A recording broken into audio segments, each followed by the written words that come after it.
My mom and I would walk into hair salons or beauty salons and they'd say, well, we do your type of hair, but not yours. Or actually, you're not allowed to be in this space because of the color of your skin. I suppose that's where my passion for de-racializing hair and beauty came from. I am an African. Africa, where it all began. The cradle of humankind. Rich in culture, diversity of resources, the silver, the gold, and its people. Legacy, passing down something of value, resources, ideas, information from one generation to another. There cannot be any success in your lives without the willingness to live with what you regard as inconceivable. African Legacy Project. They inspire and build.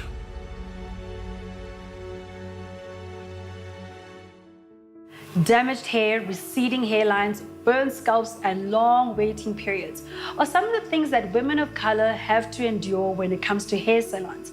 Founder and MD of Candi&Co, Candice Thurston, identified an opportunity of giving women of color a good, authentic hair care experience and started Candi&Co. Candi&Co is a beauty and hair salon that seeks to revolutionize the hair industry. After 4 years of starting the business, Candi&Co has 7 franchises and employs over 100 people. Candice shares her journey and shares her legacy. This is African Legacy Project.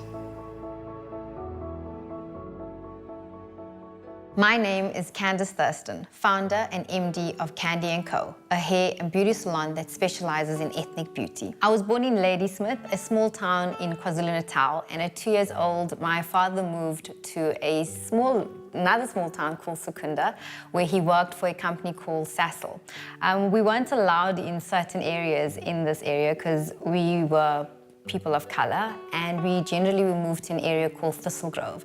As a young girl, my parents coming from a mixed race background, my dad being mixed black, Indian and white, and my mom being mixed race and Indian, we weren't really sure in which area to actually live in. My brother once went to school and they sent him home to fetch his birth certificate because his surname was Thurston and it was an Indian primary school, to actually figure out what racial group he was.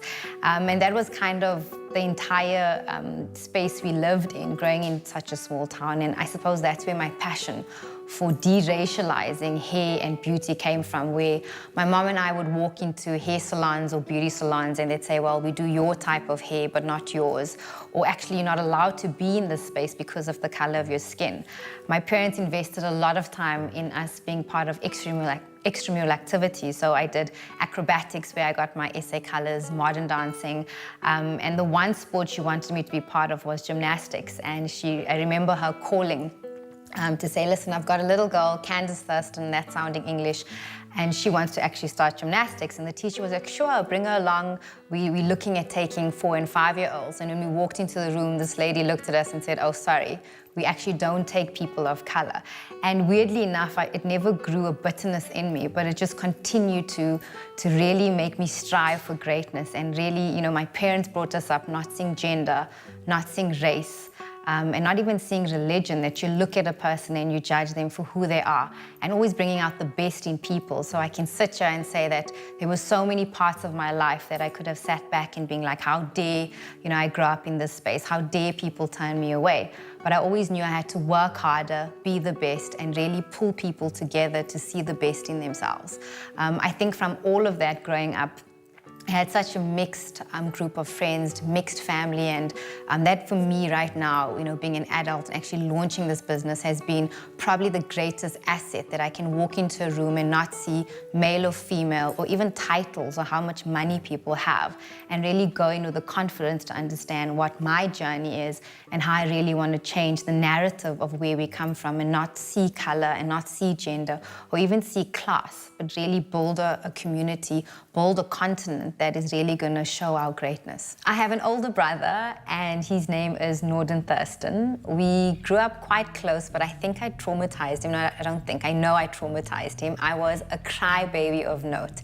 If I never got my way, I would cry, I think probably like 8 hours of the day. At some point, I would forget why I'm crying and then remember why I was crying and continue to cry.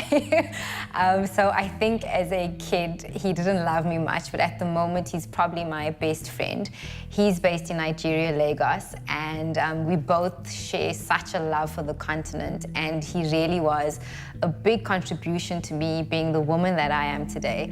In high school, I probably wasn't able to date much because he was in varsity and he had little spies in high school, so I chose to not date. And generally what happened, he'd say, girls that smoke, drink, and date are not known to be good girls. So he kind of protected me again from trying to be a good girl. But I think most of all, growing up with an older brother, he was always there to give me a man's side of view, with thinking about feminism, thinking about how a woman should handle herself, thinking about popularity.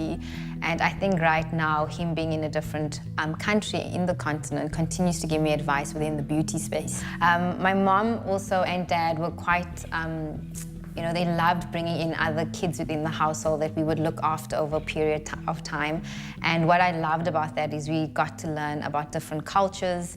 And again, it drove that whole drive for me to really drive equality within our country. So I think, yeah, my brother's not just my brother, but probably my best friend. My parents, my mom is probably the introvert and my dad the extrovert. My dad grew up in a traditional household of, you know, where he is the giver and the provider, and he worked really hard. My dad worked a 7-day week, and my mom obviously looked after her. And when my mom was probably in her 20s, she became an entrepreneur and she launched the first school in our area. And she started off a school with 10 kids and then 20, and right now it's a school that's 30 years old with 150 students. She developed the school for underprivileged kids who couldn't afford to go to school in an area that didn't have much extramural or academics. So from a parenting style, my dad was extremely strict, and he would always say to us, one day you thank me because I'm not letting you go out, or one day you'll thank me for how strict I am. And that is absolutely true. We sit here having immense respect for our parents and immense respect for how hardworking they were. And my mom, on the other hand, was the one we went to cry to when my dad was being really strict. So I think they played a good balance in both my brother and I's upbringing.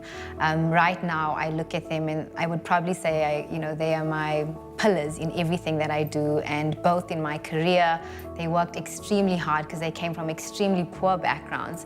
But to see how they worked as hard as they did, where they had to leave school in standard 8 and then at a later stage get their education, both of them growing up in, you know, an area where my mom looked mixed race, and she grew up in an Indian area and was called extremely derogative terms. And my dad, on the other hand, looked Indian and grew up in a mixed race society, and he was, you know, called, you know, really bad names. And they're just such positive people. And I think through that, looking at how hardworking they were, I sit here right now and think, shucks, if I can even achieve 30 or 40% of what they did, looking at their challenges, I'll be extremely successful. So I applied to study chartered accountancy. I loved doing accounting at high school, so I got accepted to accountancy and started at the University of Pretoria. I did that probably for 2 to 3 months, and in one class sat there and thought, I cannot see myself doing numbers for the rest of my life. I enjoy it, but not for me. Then called my brother and my folks to say, I think I want to change, I enjoy it, but I'm not too sure of my career choice. And my brother was like, why don't you go into a marketing class? Because he studied law and marketing at the University of Witwatersrand. And I was like, okay, cool, let me go check what this marketing thing's all about. And I sat in the class, and from the first class, I felt a fire light up inside me, because it was all about understanding people's needs and understanding how to develop products or experiences, and then how to market it and supply chain. And then actually called my folks and said, listen, I think I want to do this marketing thing. And they're like, what's marketing? But anyway, whatever you're going to do, as long as you're happy and you're going to be successful at whatever you do if you love what you're doing. So I kept on marketing and accounting, and I kept accounting as my second major. And yeah, that's I studied. So I basically did a BCom in marketing with a major in accounting. And I loved the fact that my parents allowed me to make a career choice. And I think I would say to anybody, don't be forced to study something because your teachers say to you, you must either become a doctor, engineer, lawyer, or accountant. Whatever you decide to do, if you put your heart and soul into it, I believe that you'd be successful of it. And I think right now I sit here thinking that was probably one of the best decisions I made at 18. At 5 years old, I imagined my life to be a certain way at 10, and that's exactly how it was. And at 10, I imagined at 13, and that's exactly how it was. And that was my kind of 3 to 5 year journeys. I'm massive on visualization. And it may not happen, or it did not happen at the exact timing, but I would say I imagined my life to be exactly where it is right now. Not maybe in the same colors or profession, but it's where I'm doing something I absolutely love and really building people. So I can't say that it would be anywhere else but here.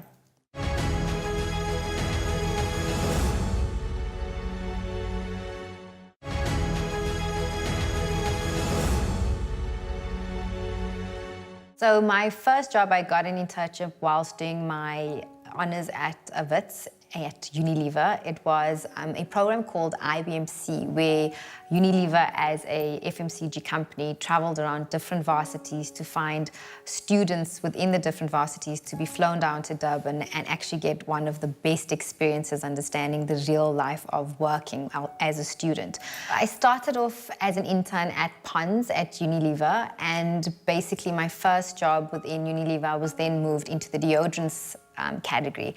And there I looked after brands like Shield, which is the #1 deodorants brand for men and women.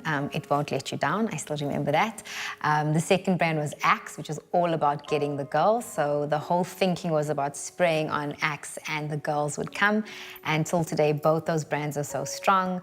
Also got to work on Brute and Dove, and I specifically worked in the customer and sales category because in that space you understood distribution and sales, whereas marketing was very much about understanding the consumer, developing products for the consumer, and then taking it to market. We called it go-to-market from a marketing perspective. So lots of the mentorship I got within Unilever is to start off within the sales and customer environment to understand that part of it and then move into marketing.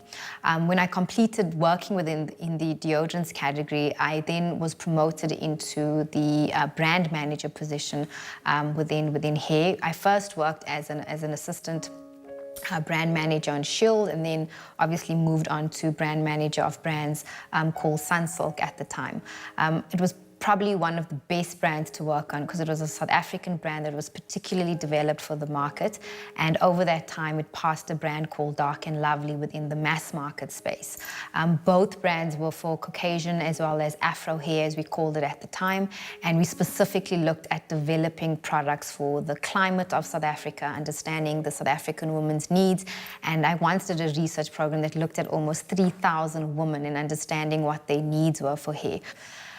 My biggest learning within Unilever was specifically within the hair category, looking at ethnic hair, was very similar to, I think, my upbringing. And it actually just took what I went through and escalated the need for education within this space. I would go into women's house and look at how they used relaxer as a chemical or straighteners as a chemical, and seeing stylists say to them, leave the relaxer until your scalp burns, or your braids need to be really tight for your braids to last longer. And the damage that I saw within that space, I mean, I saw in my family, but it just continued to happen within a Unilever space, within, in 2000s, that the miseducation of hair was still there. And speaking to women, and when you ask them what was their idea of beauty, it was to have straight hair and to be light in complexion. And I mean, that's what I grew up, where beauty was defined by blue eyes, straight hair, and lighter skin. And sitting there, it broke my heart, because you had beautiful South African women understanding beauty in a space that just, did not make sense. So I think my biggest learning from that space is that there's 100-year-old, miseducation of hair and beauty that was still happening, in the 21st century. And even though, Unilever's main space was about improving women's lives and, really changing the industry of products, They tried that, and we continue to try to deliver those products, but there was still a major shift for me that needed to happen that I don't think a global company needed to do, but it was really a consumer that needed to do it. So I moved from Unilever to MTN in 2009. I was privileged enough to be recruited to work on the 2010 World Cup. The principles of business don't really change, and the principles, I think, of marketing within that space and product development didn't change. The key change was really culture. And moving from an FMCG background to business within telecoms, that was probably the biggest challenge for me, where you had people from different skill sets, different mindsets. MTN was a younger business, but extremely successful. Unilever was a 100-year-old business with lots of processes in place. So it was, what was the positive of the other was the negative, and vice versa. I absolutely think moving from Unilever to MTN was another great transition for me. MTN didn't have the little boxes and processes that held you back from your creativity and delivering amazing work. So I think from that perspective, it was really a beautiful, proudly born South African brand where we could do proudly South African content and create South African products for our market. Some of the amazing ads we did, we pulled on Jam Alley, where we created that. We pulled on South African celebs and music to really create content for the South African consumer. So I think it's, as I said, the principles were the same, but it was really just a cultural shift and using those key principles that I spoke about with building relationships. Don't just go into a business and say, oh, well, let me take what I did at Unilever and just use it here. Almost spend some time understanding the business, understand how things work, and then going to the business, showing how you can actually improve it and deliver specific work for that specific space. Moving from corporate to entrepreneurship was a very exciting but daunting phase for me. I think the biggest scare was not having a safety net. Most people that work in corporate, I think you understand, or just having a job, you get your salary at a certain time of the month. You almost have this small barrier to make mistakes, and you're not stressing at the end of the month to pay salaries. So it really is a safety net when you're working within that environment. So I think moving into entrepreneurship space, you're like, shucks, am I going to be able to, do this? Am I going to be able to deliver? Am I going to be able to be successful? What am I leaving behind coming from 10 years of experience in corporate? Should I have stayed there to become MD? So there's a lot of questions that you ask yourself on whether you're moving into the right space. I think the three things that kept me going was one, making sure that I was able to pay myself a salary, because I always say if you can't pay the bills or buy yourself a cup of coffee, you're not going to be able to focus on your job. I did take a more than a 50% salary cut, but I needed to ensure that that sort of investment was within the capital put into the business. The second thing was being able to have enough capital to run the business. And the third part was that I needed to be there 300%. I remember I toyed with the idea of staying in MTN and then starting this business. And my partners were like, obviously coming with lots of experience. If you're not in this, 1,000%, there's no ways that this business would work. So I think those three things were the key areas that helped me transition into the entrepreneurship space, and also partnering with people that were in the industry for 8 years almost gave me that guidance and mentorship that kind of took away lots of the things that scared me moving into that space. But overall, it was an exciting transition, and I was very, very excited to take something on because I knew I was changing an industry. I wasn't going into entrepreneurship for money. I wasn't going into entrepreneurship to buy the next fanciest car or big house. I really went into it because I said I wanted to revolutionize the market. And to revolutionize the market, I needed to sacrifice a lot of what I was getting in corporate to really drive the business within Candi&Co. The second thing for me is, being quite the entrepreneur. Working in corporate, I always chatted to women and men, and they all wanted to go into entrepreneurship, but it's such a daunting experience because most of us weren't born into entrepreneur families. So, franchising is almost the best way to go into your first business because you have people holding your hands all the way. And again, driving the change of the industry, I wanted to give women the chance to run their own businesses, the chance to to run their own beauty salons, and that's why Candi&Co is a franchising model. At the moment, we have 7 women that run all 7 of our stores, doing a fantastic job of it, and it's really amazing seeing some of them move from corporate into running a business, some of them running other businesses, moving into Candi&Co. So I think the entire model of creating entrepreneurship for women, creating job employment in an industry that it needs formalizing, and thirdly, having all of that come together, really changing the mindset of women that are sitting in that chair to love who they are. And I say, Candi&Co doesn't sell hair, we sell confidence. When you leave the salon, you must feel like you can take on the world. I think the number one thing within my career is hard work and absolute passion, making no excuses, so no matter what the challenge is, cry it out, get over it, and move on. I also think I'm amazing at building networks and really understanding people, their backgrounds, what makes them happy, what makes them sad, and really removing arrogance. I think if you're working in an environment where you're political, and arrogance sometimes it works against you. And I know lots of people have been successful in driving that agenda, but with me it would be being true to myself and actually never doing something that I don't want to do, and I'm not it doesn't feel true to my soul.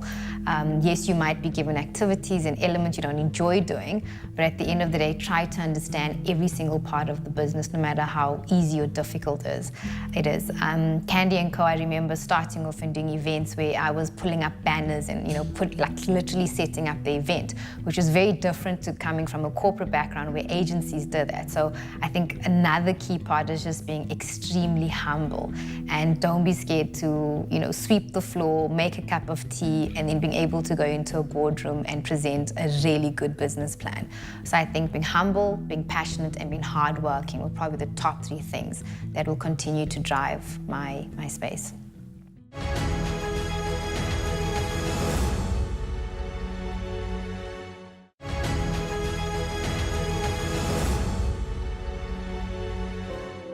In 2017, globally, I think we don't have a lot of hair salons that look to the needs of women of color, because it's almost something that women are not demanding. I think for such a long time, we've accepted poor service, we've accepted what women can give to us, that we're not putting pressure on salons to say, we're not going to support you if we don't have the proper service, a better experience. I'm going to stop you from pulling my hair because it doesn't feel good.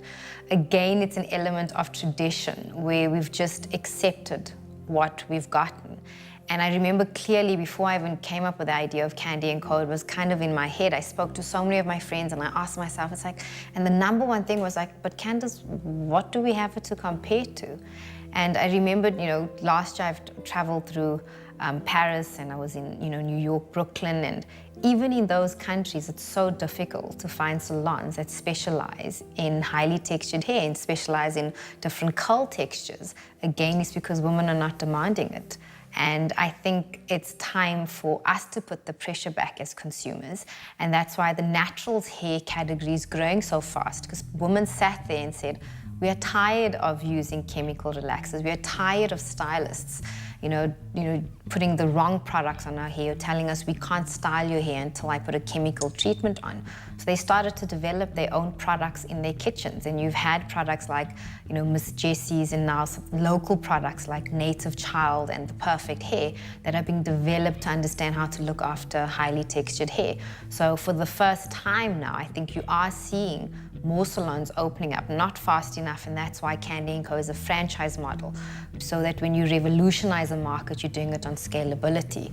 So I think women and consumers just need to continue to put pressure on the industry so that we get it to the place that we want it to. It's like, going to eat at a restaurant. You're not going to eat at a restaurant that doesn't necessarily have the hygiene factors, or the chef doesn't know what he's doing. You're going to demand a better experience. So for your hair, for your beauty, demand the same. Your hair demands the respect of any certain thing that you're doing within that space. So I think the main thing is just for us to drive the agenda, not only as consumers, but people that are developing product, people that are opening salons, as well as stylists that now have access to YouTube, have access to so much free content to really understand how to to look after and give women the best hair care that they can. The idea of Candi&Co lived in my head, I think, for a very long time. I always knew I wanted to go into the hair space, but I wasn't sure on which space I would go into. And I think that really was entrenched when I was at Unilever. Then moving into MTN, I kind of forgot about it. But I was still very informed about what was going on in the beauty industry, what was happening in the hair space. And I believe that there was still a major change it needed to have, or needed to happen, whether it be in the product space or in the service industry. At the same time, I became a guest of Sorbet, which is a nail and beauty space, and I loved the experience that I got in the salon. So it was always welcoming, the service was amazing, I had a loyalty form. If I wasn't happy with the service, I didn't need to pay, and I really became a loyal guest. And I was visiting Durban for a meeting for MTN, and I needed to do my nails, and I was like, I'm only going to go into Sorbet. I got into the website, I'm like, oh my gosh, there's this thing called franchising. Let me go and read up on it. And at the time, I was at MTN, I still loved doing my job, but I knew that I never wanted to stay in corporate forever. So I looked into this, and I'm like, okay, I can, let me apply. And I then got invited to the franchise meeting. On that specific meeting, Ian Furr, who was the founder of Sorbet, actually presented, and he didn't normally present it. His partner, Rudy, was traveling, and his son, Brent, was in this meeting. And from the beginning to end, even though Sorbet, was a small business in comparison to the global businesses I worked with, like Unilever and MTN, it sounded like a global business. It spoke about brand. It spoke about people before profits. It spoke about the consumer. It spoke about the experience. And I sat there and I actually got butterflies in my stomach because I was like, this is what we need within the hair industry for women of color. I'm like, how has nobody done this? I'm like, it's right in front of me. How am I going to make this come to life? And afterwards, I then went for supper with my husband. I was like, I have to email Ian and say, I've got this idea. I want to present him. And he was like, sure, do it. And I was like, don't you think it's like reaching too far? I mean, this guy's launched this company that's doing so well. He's like, do it. I then went home and I drafted the email to say, hi Ian, this is my background. I have an idea that I'd like to pitch to you. And with less than 48 hours, he replied. He's like, hey Candice, I've gone through your franchise application. You've worked at Unilever and MTN. I'd love to hear what your idea is. And this was, I think, September, October, and the next year, in January, I then put, the experience of Unilever and MTN together, put a very tight business plan together on understanding what the industry was and what it needed. I then presented it to him and his partner, Rudy, and straight after the meeting, they were like, where do we sign? We want to go into this. We have no idea on what this industry is about.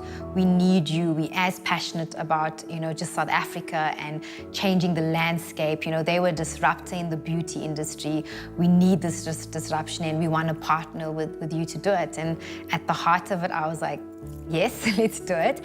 And I was then like, do I stay at MTN and then launch Candi&Co? And they were like, we are not doing this if you are not running it and you're not doing it 300%. And I was like, where do I sign as well?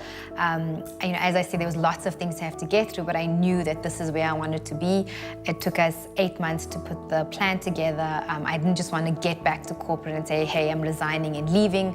A lot of planning went into it. A lot of research and understanding the consumer went into it. And yeah, in October, I then left MTN and we launched Candi&Co. And the next year in Feb, we then launched our first pilot store for Candi&Co in Randburg, and that's how it all began.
most common question I get asked is how did the name come about? And the most, I think, obvious answer would be, oh, my name's Candice, therefore the name was Candi. Surprisingly enough, I fought the name for a very long time. But I think how we workshopped the name is that we wanted a name that didn't talk to color or skin color. Because if you look at the industry, it's either brown or gold, it's either ethnic or Nubian or something that kind of talks to the colors. I was like, no, let's take color out of it. This is going to be a brand that de-racialized. So let's make it fun, let's make it pretty, let's make it bright. So we really wanted something of a candy shop, and that was kind of the concept board that we had. And we probably have about 100 names, and we always came back to the name Candi with an I. And I was like, no guys, like we can't call it Candi, it's gonna be so vain, it's named after me. At some point Ian was like, get over yourself, we love the name Candi. And I was like, well, let's add Candi&Co. It has a beautiful ring to it. A name must never really say this is what the business is. And we tested it, and people just love it and continue to love it. So that's really how the name was born, Candi&Co. When we started at Candi&Co, the key contributor to driving our menu was really understanding how we build healthy hair and how we really drive women understanding how to look after their hair. So we looked at treatments, so that's, the difference between protein and moisture that your hair needs. And we really drove the understanding working with lots of natural hair bloggers, lots of stylists that were starting to play in the natural space on how to style natural hair, what products to use. I understood it, but I really needed to get into the minds of what the natural movement was all about. So our menu was very much about treatments, blow waving, finding straightening treatments that weren't chemically driven. We obviously kept relaxers on, cutting, coloring, and then the nails business is a massive industry at the moment, and we added lots of the nail services on, quite similar to Sorbet, and that was the menu that we had when we launched Candi&Co. What you'll also find is that you think you know everything, and I was like, we can't do braids because braids damages your hair, and we've seen too much hairline damage. And the more and more research I went into, it's like, actually, let's spend time understanding how to do braids, how to twist braids that's not going to damage the hair. So we spent a lot of time in our training school with our stylists coming up with techniques on how to train stylists to plait that's not going to pull the hair, not going to put too much pressure on the hairline. And we cracked it, and then we added braids and cornrows and Havana braids onto our menu, which is now our second biggest service on the menu. So again, I think we didn't just go with, oh, we can't do it because that's what's been happening. It's in the past, that's how people have been doing. We sat together and we said, it's a beautiful style, it's a proudly African style. There's so much fun that you can have with braids. Let's find a way to do it. So braids a massive part of it. And I would say the next big thing is hair growth programs. So that's the number one damage we see within Candi&Co, where women have damaged their hair because of too much, we call it traction alopecia or chemical treatment damage, and we then take them through a journey of using products and treatments to really grow back their hairline. I call myself a gardener. I'm obsessed with hairlines. I'll walk into the salon and see girls plaiting, and I look over, and if it looks too tight, I'll say, open that. So we're also changing the mindset of stylists on how to do lots of these treatments. So I think when you come into Candi&Co, we call it a one-stop shop. It is not a spa. You're not coming there to spend 4 or 5 hours. It's for the woman that's on the go. You want to come in, you're getting your hair done, you're getting your mani done, you're getting your pedi done all at one time with a glass of champagne and some Wi-Fi on the side to get your work done. We recently have started to include eyebrows, so we're doing brow threading. The brow industry is growing, as well as lashes. So it's really going to become that one-stop shop for women to look after all their beauty needs at the moment. So I love it. I call myself a Candi&Co guest, and I often have my friends asking, do you pay? I'm like, of course I pay. The number one way to close down your business is let your family and friends do it for free, or take advantage of the system. So it's really important that we understand what those services are, and we continue to innovate. I'm constantly now working with understanding how to develop wigging. So again, in the beginning, women were like, I'm not going to wear a wig. That's what my granny did. And it's like, no, let's understand what wigging looks like. So almost, we've converted lots of the girls that were sewing in weaves to actually create wigs. Why? One, you're not going to spend 4 hours on the second round of doing your hair. If you buy a good quality wig or hair piece, it's going to last longer. So we personalize wigs at the moment. And I can say Candi&Co has definitely driven that growth space space within the wigging or personalized wigging space, as well as natural hair. We launched our own hair extension range because I didn't want to buy hair from suppliers where I didn't know where the hair was coming from. I didn't understand the quality. It's the other industry where women are getting robbed all the time for spending large amounts of money on hair that's not the correct quality. We're looking for innovative ways to understand lace wigs and silk wigs. Kendall Jenner's driving the wigging industry, so it's not also for one specific racial group. It's wigging is for everybody. So how do we continue to drive that space of girls also going through transitioning of natural hair? It's like, listen, just wig it. Learn how to use your shampoo and conditioners, and really taking them through that space. So I think Candi&Co is the full range of hair, but with the side services of nails, brows, and lashes. So it's the space you want to love the way I think you would love Woolies is your favorite grocery brand, Candi&Co to be your favorite beauty brand.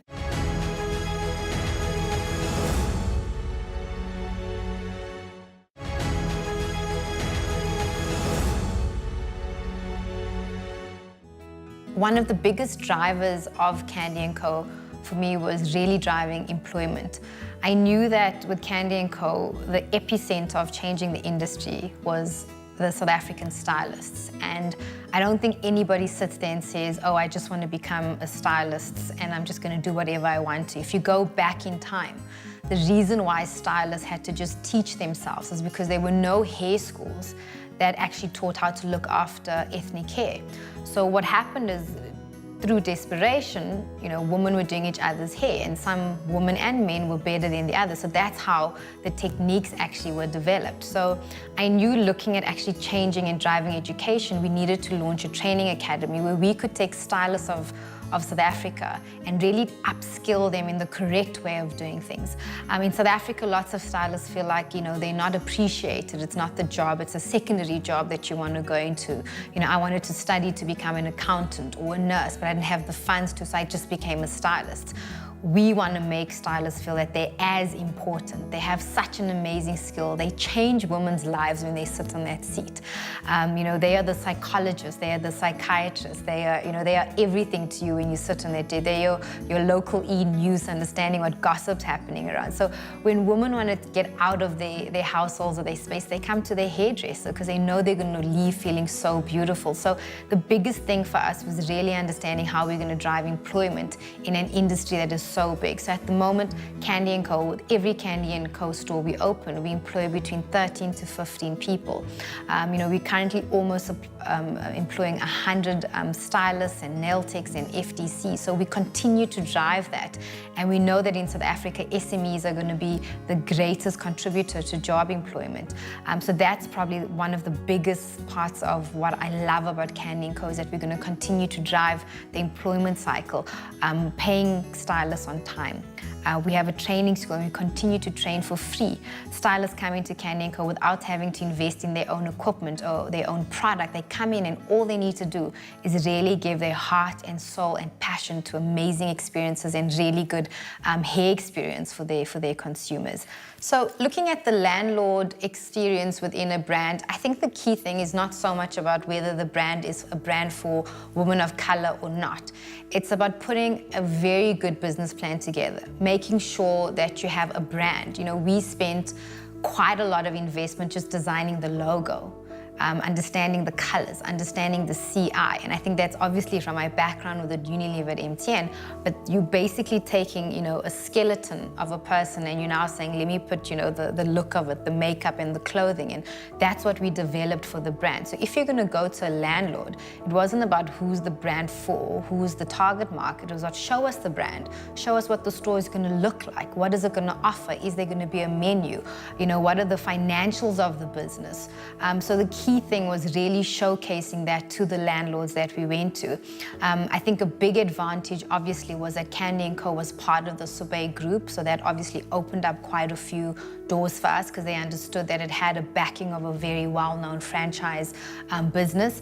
But at the heart of it, I know other businesses that cater to women of color because they understand the market and they've put so much investment in building a beautiful brand. They have not had issues with landlords. I think the key thing and my advantage was that I really didn't understand how to sign a lease agreement or how to build a store, and that was my big contributing factor to wanting to partner with Sorbet, in that I didn't want to own one salon.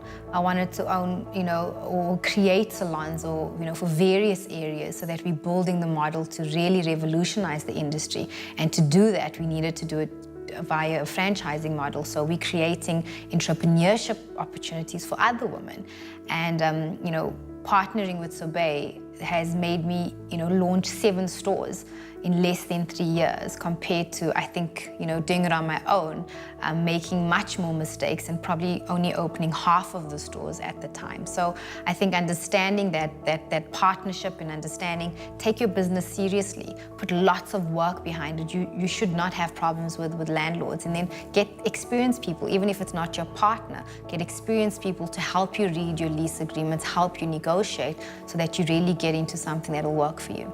So Candi&Co is a franchising model, and it's really about developing more stores within the country, the continent, and then taking it globally. We want to focus at the moment on really growing the brand within South Africa. The second area of growth is really understanding the product elements and what's needed in the space, specifically the hair extension space. And I would say the third area of growth is looking at the online industry. If we look at global trends, the bricks and mortar system is something that's slowly, moving into a different direction. So it's really understanding what the business model would be between our current salons and an online environment. The best piece of advice I got was probably from my husband and my family, where they said, sky's the limit. No matter what you put your mind to, if you put your heart and soul into it, it would happen. You might cry, you might have difficult days, you might want to give up, but just as you're about to give up, it's probably going to happen. So I think that's probably the biggest piece of advice: never give up. It's big cliche, and I think people hear it and they often would say, but they're just lucky. I don't believe in luck, to be honest. I believe in visualization. I believe in hard work. I believe in putting yourself out there. I believe in telling people what you want from life, what you want to achieve with your business. And it won't happen in your time. It might not happen the way you want it, but if you continue to push and push and push, it'll happen.